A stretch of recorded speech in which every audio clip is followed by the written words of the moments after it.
Hi guys, welcome back to That's a vibe killer right there. Okay. If you start your YouTube channel, your YouTube videos like, hey guys, welcome back. like this. Yo, what's up? Welcome back to our YouTube channel. You know the vibes. That's big cringe. It's like we call our fans, our 10 fans, Journey fam. Ew, I know you thought about that too. I did think about that because I was really cringe. I'm like, imagine we did that. Like, ew, that's so gross.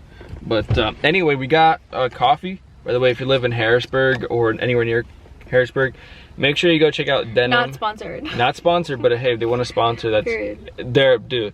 I am a big coffee freak, and I can tell you that Denim is actually pretty good. The way they make their espresso is pretty A tier.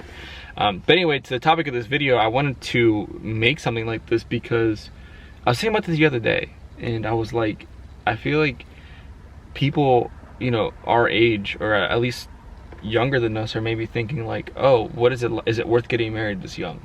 From a financial standpoint or from like a life POV. Like just trying to take like maybe a non-religious view on it. Yeah. So I wanted to make a video maybe explaining that and maybe a little bit of our story, you know, about that. But anyway, make sure you Wait, not our kayaks in the back. Okay. Yeah, we got kayak. We're gonna go kayaking today, but we ended up doing other things. But anyway, the first question is, should you get married at very, very young? So we'll give you a little bit of backstory. I was 19 when we got married. You were 21? I think, yeah. So we got married May 2020. There was a lot of controversy around it because we were so young. We both had jobs, we both saved money, we both had cars. But there was a lot of controversy. That's something that you're gonna find when you're getting married so young. And the reasoning behind it is when you're young, you're very naive. So a lot of people might say, well, is this the right choice? Is this the right choice? Are you doing the right thing? Is this the right person? There's so many other fish in the sea. And my response to that, for everyone that's maybe thinking, how do you respond to that, is, well, my response to that is, well, you already found one, so what's the point of looking elsewhere? I just don't see that philosophy very fulfilling if you constantly are thinking there's someone else or someone else or someone else. You know, it's very ambitious to think that way, but at the end of the day, if you want to succeed early, getting married and starting a family is one of the things that the earlier you start and the earlier you do it, the more time you have to perfect it. That's kind of the way I saw it. Do you want to chime in on that? Wait, what was the question? The first question is, don't you think you're too young? There's other people. There's other people out there. Wait, so like, what's the question? Like, if someone's asking, well, what makes you think like this is the right person? You're too young. There's other people out there, right? That kind of thing. Yeah, I think it's like kind of the same thing that you were saying, because when we were talking about it, we would always talk about like how people are always like, oh, you guys are too young, this and that. Or a lot of people like to chime into your life and like to not talk about it, but sometimes people think that they're giving you advice, when I feel like sometimes it can come off not like they're giving you advice, if that makes sense. Or people are like, oh, like you don't know anything about life yet, or how are you gonna do this, how you do that, like you don't even know how to do this, blah blah blah. And it's like, maybe some things we don't know, but like I feel like not everybody knows like what all it goes into getting married. I feel like you're never going to be 100% ready because you don't know what it's like to be married, you know what I mean? So it's like you just kind of have to do it, and if you feel like you found the right person, and you know, then like why not? Like, who cares about how old you are?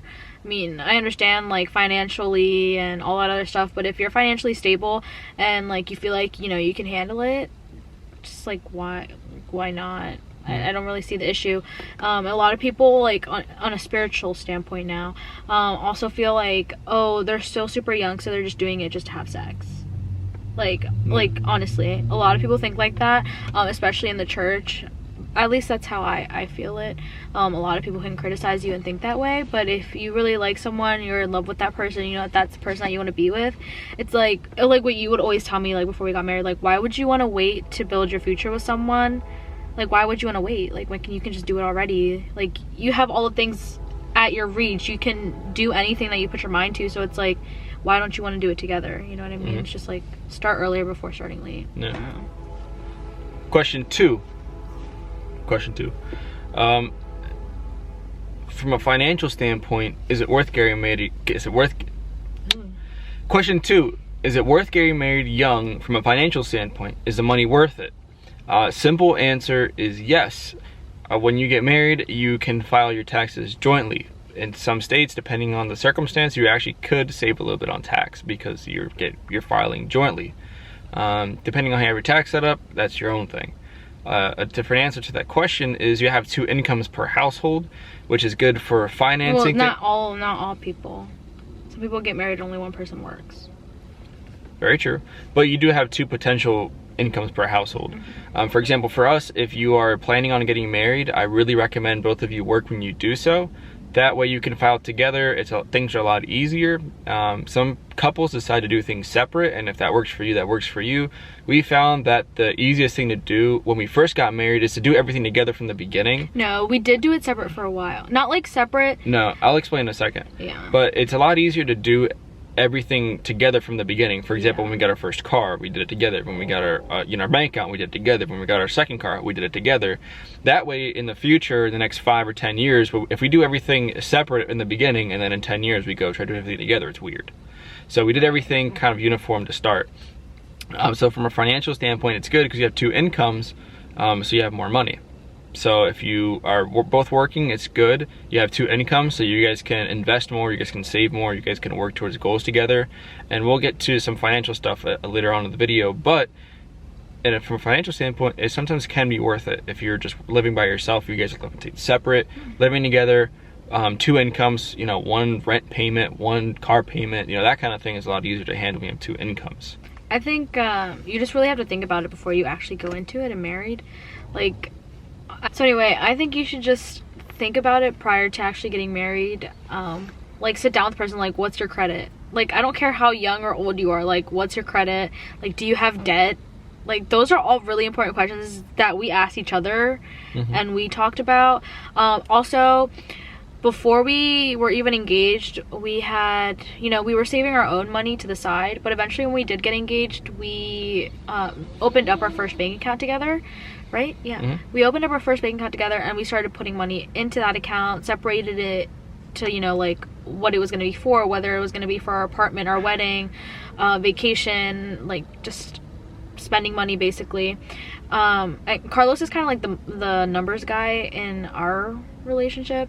So he kind of, makes spreadsheets for everything, puts everything down on paper, makes sure that everything is there, I guess you could say. As long as everything is paid, as long as your bills are paid, you're good.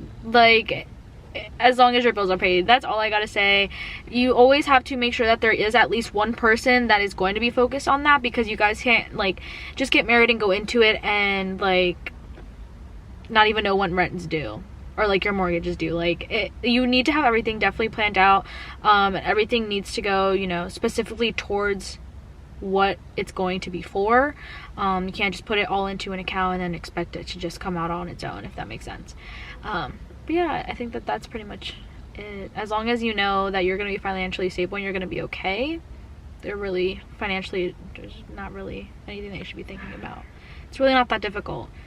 Once you get married, we thought it was going to be this crazy thing, but once you get into a rhythm, and once you know when things are due, or okay, I know I'm gonna get paid this day, and then bills come out this day, and then we have this much money left over, as long as you know that, you should be good.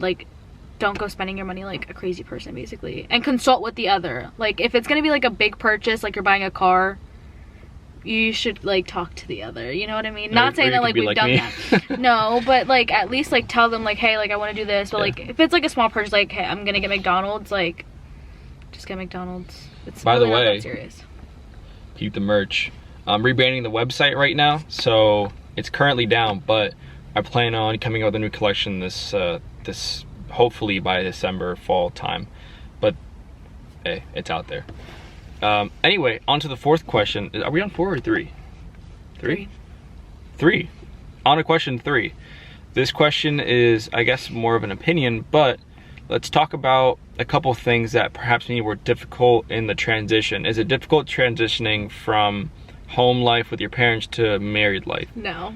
So I'll go first. No, let me go first. You've been answering that. But I have to kind of specify, because not everyone that gets married doesn't go from parent household to married household. Right. Some people have that in between where they go from parent to individual to then married household.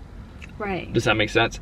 So I'll touch on both, but we went from a parent household to a married household. We didn't have that middle household where we just lived on ourselves like college students do. Right. But that's true. You know, both are a thing. That's true. Yeah, that's a good point. But I'll let you talk. Okay, so for me personally, I don't think it was a bad transition. Not that bad transition.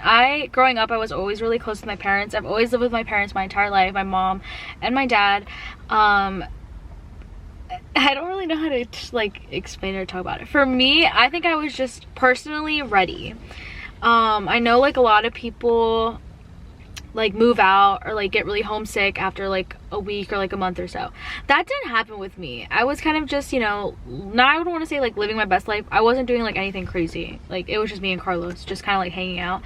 But hopefully one day we'll be able to explain like our story, like our dating life and like all of that. Hopefully, you know, that's like I feel like one of our biggest testimonies. But our dating life wasn't the easiest, so I feel like once we got married, I finally felt like, okay, like, you know, now we can kind of basically not do whatever we want, but do whatever we want. We can go out whenever we want. We can, you know, stay up as long as we want to. We can go out to eat. We can go out to the movies, like simple stuff like that that we couldn't do when we were dating, unfortunately, because of stuff. But for me, that's honestly, it was great. It was a great time, and my mom always talks about it because I feel like we've been married for like about 1.5 years now. So year 1 of our marriage was, for me, really good. I mean, obviously we were getting to know each other. Living with each other is like dating someone and living, they always say this, like dating someone and living with someone is completely different.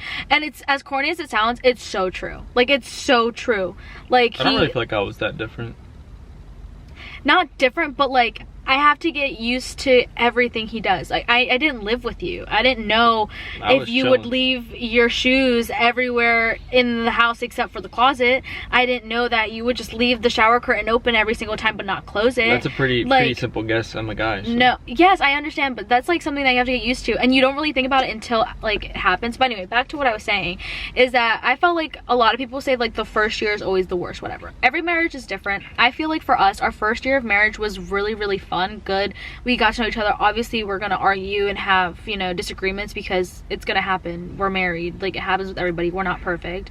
We're not claiming to be perfect or that we have a perfect marriage, because that's not true at all, like whatsoever. We're still working on each other and we're still working like in ourselves.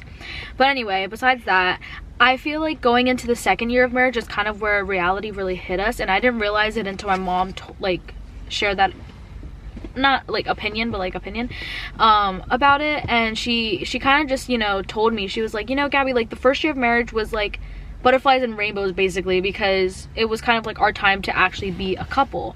Now going into the second year of marriage is kind of like boom, like okay, you guys are married now, you guys like actually have to, you know, be married, like be an adult, like all this stuff. And I just felt like things kept happening like back to back to back like this year. It's just like, this year was not easy. Yeah. That's for sure. And so I feel like that also like, you know, builds your marriage and stuff, but it was just like so much. But I don't even know what the question was anymore. I'm just like rambling. The question for me was cake.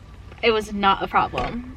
You can go ahead. Transition for me was kind of hard because I lived with my parents, and it was so hard. It was actually really hard. And it's funny because when I was getting ready to leave, I didn't think it was gonna be that hard. I was like, oh, like this is cool, like fine, like I'm gonna be right down the street kind of thing. And like we left on good terms with everybody. Yeah. Like both of our parents wanted us to get married. Both of our parents were at our wedding. Like it was nothing like crazy, you know, like some people leave like on bad terms or whatever. Yeah. So even though we did everything by the book, like we got engaged but we still lived with our parents, like we didn't live together until we got married. Like we did everything by the book. Literally the night of our marriage. Yeah. Mainly just for the satisfaction of like for our parents, because our parents have struggled so much in life. This is something that they're very proud of, and that's a big accomplishment for them. So I mean, from our backgrounds together, like we have a lot of respect for our families, and they have done a tremendous amount of things to get us to where we are. So almost like as a big sign of respect and to pay them back, we did everything we could traditionally, almost to just show them like, hey, like we accomplished. And also we wanted to. Like that was, it feels good yeah. being able to do things not so much by the book, but something traditional that isn't really done often. And one of our really good friends also did the same thing when they got married, but we'll include them in another video one day. You know who you are. Yeah, we love you guys, by the way. But for me, it was kind of hard transitioning just because I was with my parents forever. And it wasn't until I started to grow older that I had a good relationship with my dad. But after I got married and moved out, my parents ended up moving to Florida, which made things very hard. So I don't have a fatherly figure near me or anything. It's just me. And it started to hit me when, like, we would wake up in the middle of the night because, like, random noises would happen. And as a kid, you're like, oh, my dad got that, I'll just go back to sleep. But as an adult, and I'm the only person in the house, you're like, oh, now I gotta deal with this. So I gotta wake up, I gotta figure out what's going on. Right, so it's almost like a very big eye-opening thing. So to answer the question, it really depends on your circumstance, but I really recommend you do everything the best way you possibly can, even though it might not feel comfortable for you at first. But do everything you can to pave your way for success when you get married. That way you don't have any kind of weird or big issues once you... Okay, so on to the fourth question is, how do you set up your finances and preparing to get married to be successful? So I can't speak for every circumstance because not everybody comes from the same background or wealth or ethnicity. But for us, what worked for us is spreadsheets. So when we got engaged, once we got engaged, that's when we started putting money together aside. So we were very grateful that we still stayed with our parents while we were doing so, because it helped us save enough money to basically start our little nest. That way we can branch out and do other things.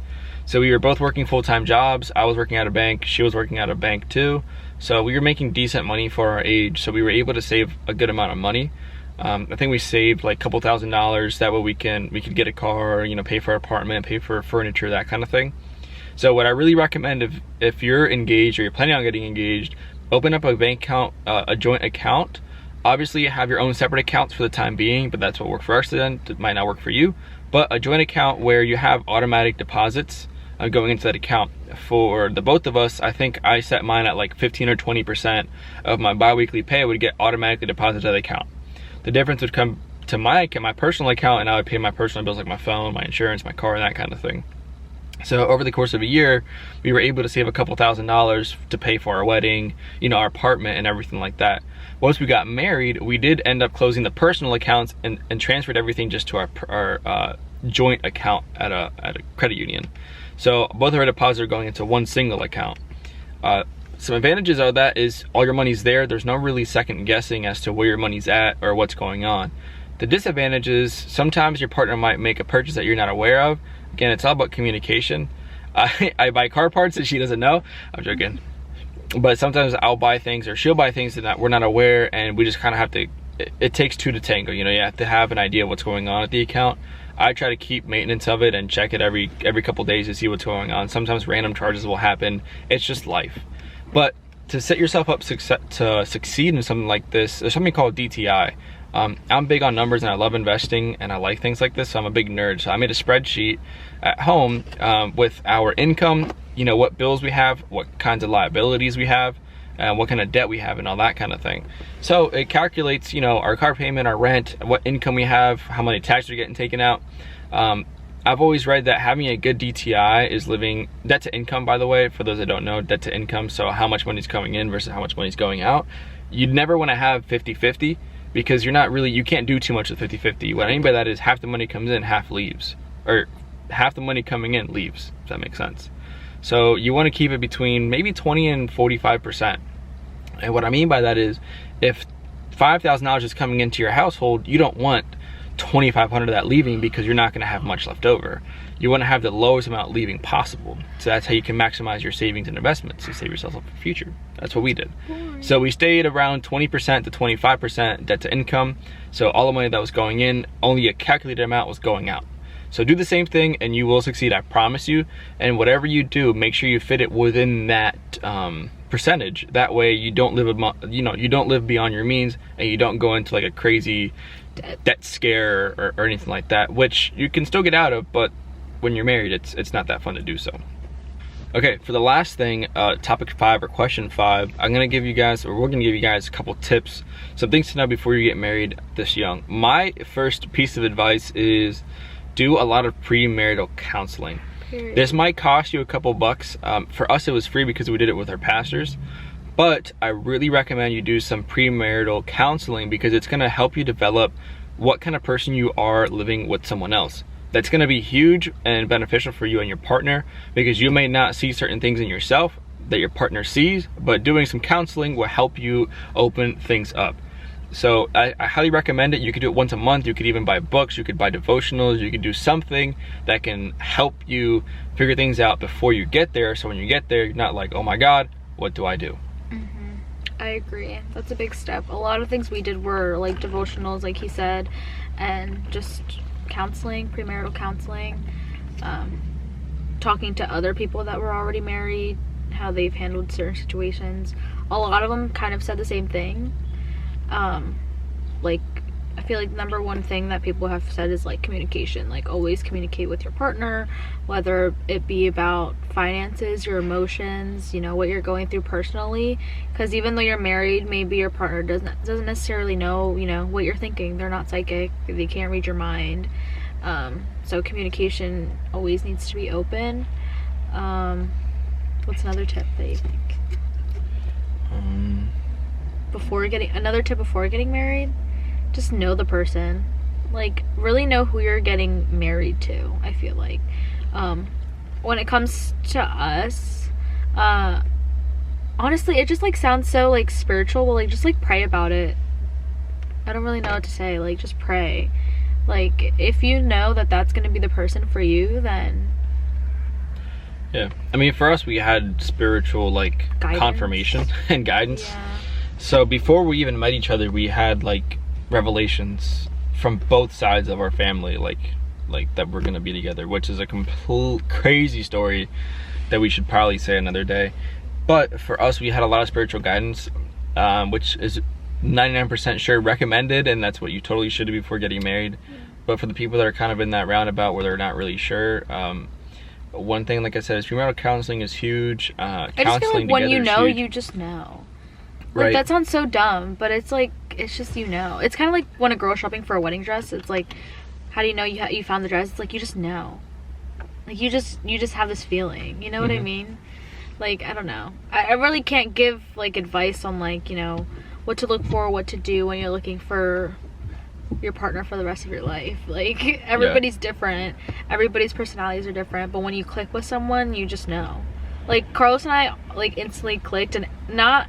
like, I feel like we didn't see it back then, but now looking back on it, it's like, we're like, how did that even happen? Like, why were we friends so fast? Like, and it wasn't anything like crazy. Like, we were just friends, genuinely good friends. And not only were we the ones that saw it, but like other people around us. Just when you know, you know.